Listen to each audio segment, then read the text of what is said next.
मोदींनी लोकसभेत भाषण करून कोरोना सारख्या परिस्थितीचा सामना करण्यासाठी तयार राहण्याचं आवाहन केल्यानंतर दुसऱ्याच दिवशी सर्वपक्षीय बैठकीसाठी सगळ्या पक्षांना निमंत्रण गेलं आणि या बैठकीतही देशात काय परिस्थिती सुरू आहे आणि त्यावर सरकार कसं मात करतंय हे सांगण्यासाठी प्रमुख नेत्यांना बोलावलं। लोकसभेत माहिती देतानाही मोदींनी सांगितलं की कोरोनात जसं वेगवेगळ्या क्षेत्रातले उद्योग प्रभावित होऊ नये म्हणून अधिकाऱ्यांच्या समित्या तयार करण्यात आल्या होत्या, तशाच समित्याही तयार केल्यात आणि देशात कुठेही कशाची कमी पडू नये याची काळजी घेतली जाते। पण मोदींनी हे सगळं जरी सांगितलं असेल तरीही महाराष्ट्र, गुजरात आणि तिकडे ईशान्येकडच्या राज्यातही पेट्रोल आणि डिझेलसाठी पेट्रोल पंपांवर रांगा लागल्यात।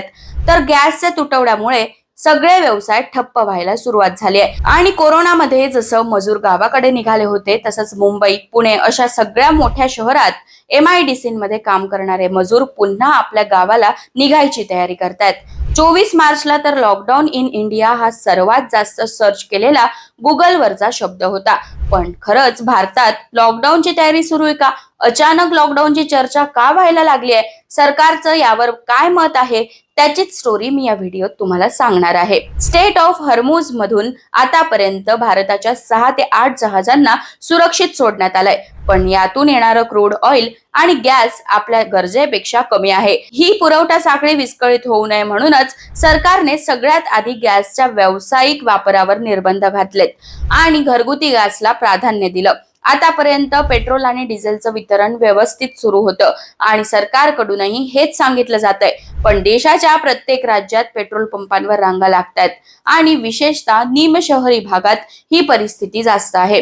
कोल्हापूरच्या जिल्हाधिकाऱ्यांनी तर दुचाकीला फक्त 200 रुपये आणि 4 चाकीला 2000 रुपयांचंच पेट्रोल मिळेल असे निर्बंध लादलेत आणि लॉकडाऊनचे पहिले संकेत मिळाले। पण जिल्हाधिकाऱ्यांनी सांगितलं की हे निर्बंध गर्दी कमी करण्यासाठी आहेत, मात्र याने लोकांची चिंता जास्तच वाढली। गॅसवर आधीच निर्बंध आहेत आणि PNG वर सरकारकडून जास्त भर दिला जातोय, त्यातच पेट्रोल आणि डिझेलची ही परिस्थिती मोठ्या धोक्याचे संकेत देणारी आहे।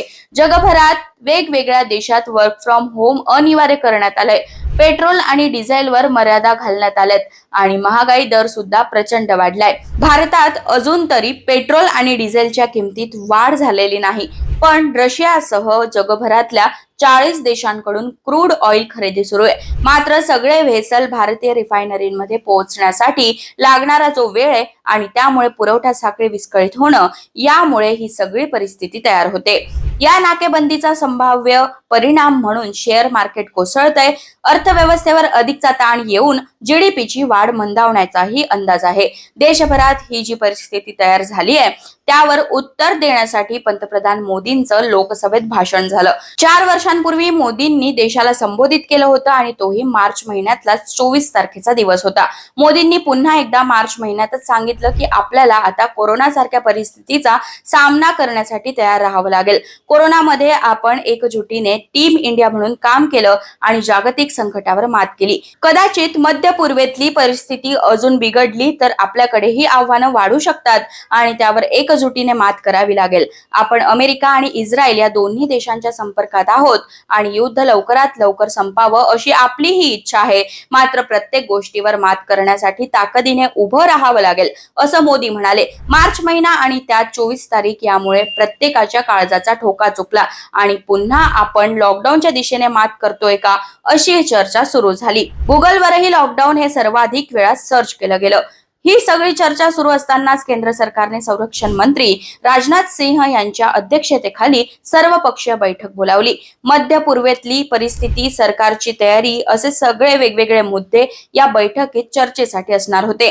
मात्र लॉकडाऊनवर या बैठकीत चर्चा झाल्याचं अजून तरी समोर आलेलं नाही। मात्र आपल्या समोर कोणती आव्हानं आहेत आणि त्याचा सामना एकजुटीने करण्यासाठी विरोधी पक्षांची कशी मदत लागेल हा या बैठकीचा अजेंडा होता। युद्ध सोडवण्यासाठी पाकिस्तान मध्यस्थी करत असल्याचे वृत्त समोर येत आहेत, त्यावरही परराष्ट्र मंत्री S जयशंकर यांना विरोधी पक्षांकडून विचारणा करण्यात आली।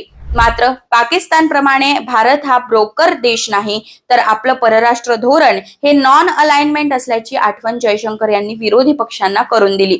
देशात गॅस आणि पेट्रोल डिझेलचा जो तुटवडा आहे त्यावरही सरकारने विरोधी पक्षांना माहिती दिली. देशात 74 दिवसांचा आपत्कालीन साठा तर आहेच, पण त्या पलीकडे जाऊन आपल्याकडे इंधनाची सध्या कोणतीही कमतरता नाही अशी माहिती सरकारने दिली.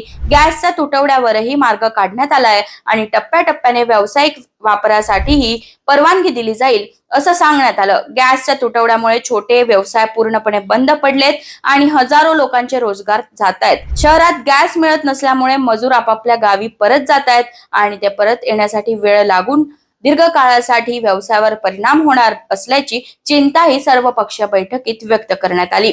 देशात पेट्रोल आणि डिझेलची कमतरता नाही, मग या रांगा अचानक का लागायला लागल्या असाही प्रश्न तुम्हाला पडला असेल. यामागे सोशल मीडियावरच्या अफवा हे कारण तर आहेच, पण भारत पेट्रोलियम, इंडियन ऑइल या भारतीय तेल कंपन्यांनी नियमात एक छोटासा बदल केलाय, ज्यामुळे देशभरात बऱ्याच पेट्रोल पंपांवर नो स्टॉक असे बोर्ड लागलेत आणि ही परिस्थिती तयार झाली भारत पेट्रोलियम कडून इंधन खरेदीसाठी आधी पेट्रोल पंप चालकांना 4 ते 5 दिवसांचं क्रेडिट दिलं जायचं, तर हिंदुस्थान पेट्रोलियम कडून 2 ते 3 दिवसांचं क्रेडिट दिलं जायचं. पण या कंपन्यांनी आता तात्काळ पेमेंटचा नियम केला, म्हणजेच पेट्रोल पंप चालकांनी पाठवलेलं पेमेंट कंपनीच्या खात्यात जमा झालं तरच पेट्रोल आणि डिझेलचे टँकर पाठवले जातील असा हा नियम आहे. काही ठिकाणी पेमेंट वेळेत न होऊ शकल्यामुळे लोकांमध्ये संभ्रमाचं वातावरण तयार झालं आणि यामुळेच सोशल मीडियावरही मेसेजही फिरायला लागले की पेट्रोल आणि डिझेलचा साठा संपणार आहे. मात्र सध्या तरी अशी परिस्थिती नसल्याचं सरकारी कंपन्या वारंवार सांगतात. एकूणच लॉकडाऊनची चर्चा ही मार्च महिना आणि 24 तारीख यामुळे तयार झालेला एक योगायोग होता. उद्योगधंद्यांच्या बाबतीत कोरोना सारखीच परिस्थिती झाली आहे, पण लॉकडाऊन हा त्यावर उपाय असल्याची कोणतीही अधिकृत माहिती समोर आलेली नाही. सरकार यावर तोडगा म्हणून वेगवेगळे निर्बंध लादणं आणि अल्पकालीन धोरण तयार करणं या योजना करत आहे, ज्याला मिनी लॉकडाऊनच म्हणता येईल. ही सगळी परिस्थिती पाहून तुम्हाला काय वाटतं? देशात खरंच लॉकडाऊन लागेल का? तुमचं ही मत जरूर लिहा आणि अशाच व्हिडिओसाठी story.com ला सबस्क्राईब करा.